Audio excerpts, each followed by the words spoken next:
అందరికీ హాయ్ అండి. Welcome back to my channel quick recipes Telugu. ఇవాళ మన ఛానల్లో క్విక్‌గా అయిపోయే ఒక సింపుల్ అండ్ టేస్టీ రెసిపీని అయితే చూపించబోతున్నాను. ఎప్పుడు రొటీన్‌గా మిరియాల రసం ఒకేలాగా పెట్టుకొని బోర్ కొట్టిందా? అయితే ఈ వీడియోలో నేను చూపించే విధంగా ట్రై చేసి చూడండి. టేస్ట్ మాత్రం నెక్స్ట్ లెవెల్‌లో ఉంటుంది.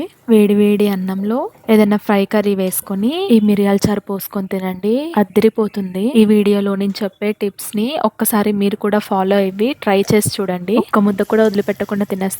సో లేట్ చేయకుండా ప్రాసెస్లోకి అయితే వెళ్ళిపోదాం. ముందుగా స్టవ్ వెలిగించి ఒక గిన్నె పెట్టుకొని 3 టేబుల్ స్పూన్ వరకు ఆయిల్ వేసుకోవాలి.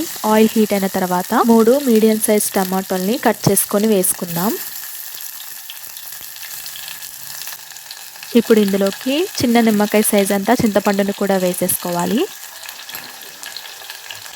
1 టేబుల్ స్పూన్ వరకు ధనియాలు, హాఫ్ టేబుల్ స్పూన్ వరకు మిరియాలు వేసుకుందాం. మీకు జలుబు చేసినప్పుడు స్పైసీగా తినాలి అనిపించినప్పుడు మిరియాలు కూడా 1 టేబుల్ స్పూన్ వరకు వేసుకోండి. టమాటాలు తొందరగా మగ్గడానికి ఇక్కడ నేను 2 టేబుల్ స్పూన్ వరకు సాల్ట్ వేసుకుంటున్నాను.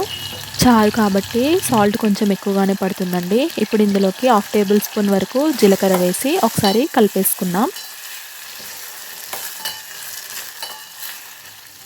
ఇప్పుడు మూత పెట్టి ఒక 5 మినిట్స్ వరకు లో ఫ్లేమ్లో కుక్ చేసుకోవాలి. 5 మినిట్స్ తర్వాత మూత ఓపెన్ చేసి చూసుకుందాం. టమాటాలు ఆల్మోస్ట్ మగ్గిపోయాయి కదా. ఈ విధంగా మగ్గిన తర్వాత ఒకసారి కలుపుకొని హాఫ్ టేబుల్ స్పూన్ వరకు పసుపు వేసుకొని మళ్ళీ ఒకసారి కలుపుకోవాలి.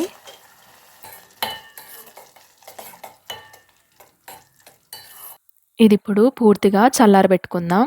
పూర్తిగా చల్లారిన తర్వాత ఒక మిక్సీ జార్లోకి షిఫ్ట్ చేసుకొని మెత్తగా గ్రైండ్ చేసుకోవాలి. ఇప్పుడు స్టవ్ వెలిగించి పోపు గిన్నె పెట్టుకొని 2 టేబుల్ స్పూన్ వరకు ఆయిల్ వేసుకోవాలి. ఆయిల్ హీట్ అయిన తర్వాత 1 టేబుల్ స్పూన్ వరకు తాలింపు గింజలు, జీలకర్ర, ఆవాలు, మినపప్పు, శనగపప్పు వేసుకున్నాను. 2 పచ్చిమిర్చిని కూడా ఈ విధంగా కట్ చేసుకొని వేసుకుందాం. తాలింపు గింజలు, పచ్చిమిర్చి కొద్దిగా లైట్ బ్రౌన్ కలర్ వచ్చేంత వరకు ఫ్రై చేసుకోవాలి.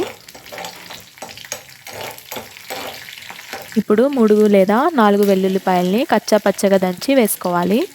2 ఎండుమిర్చిని కూడా వేసేసి ఒకసారి కలిపేసుకుందాం. కొద్దిగంత ఇంగువ, 2 రెమ్మల కరివేపాకు వేసుకొని మూత పెట్టేసి ఈ పోపు అనేది పక్కన పెట్టుకోవాలి.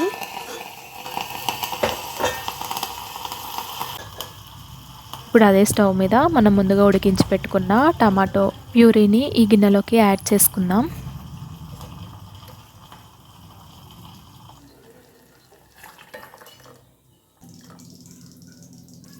ఇందులోకి నేను 1 గ్లాస్ వరకు వాటర్ యాడ్ చేశాను. హాఫ్ టేబుల్ స్పూన్ వరకు కారం వేసుకొని ఒక 5 మినిట్స్ వరకు మరిగించుకోవాలి. ఒక మీడియం సైజ్ ఆనియన్ని ఈ విధంగా బార్గా కట్ చేసుకొని వేసుకోవాలి.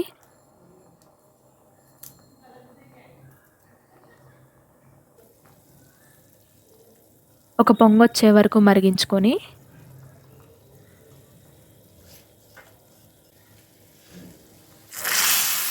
పోపును అనేది యాడ్ చేసేసి స్టవ్ ఆఫ్ చేసుకోవడమే. అంతేనండి, సింపుల్ అండ్ టేస్టీ టమాటో మిరియాల రసం రెడీ అయిపోయింది. మీరు కూడా తప్పకుండా ట్రై చేసి టేస్ట్ మీకు ఎలా అనిపించిందో కామెంట్ బాక్స్లో అయితే కామెంట్ చేసేయండి. మరో కొత్త వీడియోతో రేపు కలుద్దాం. Until then bye.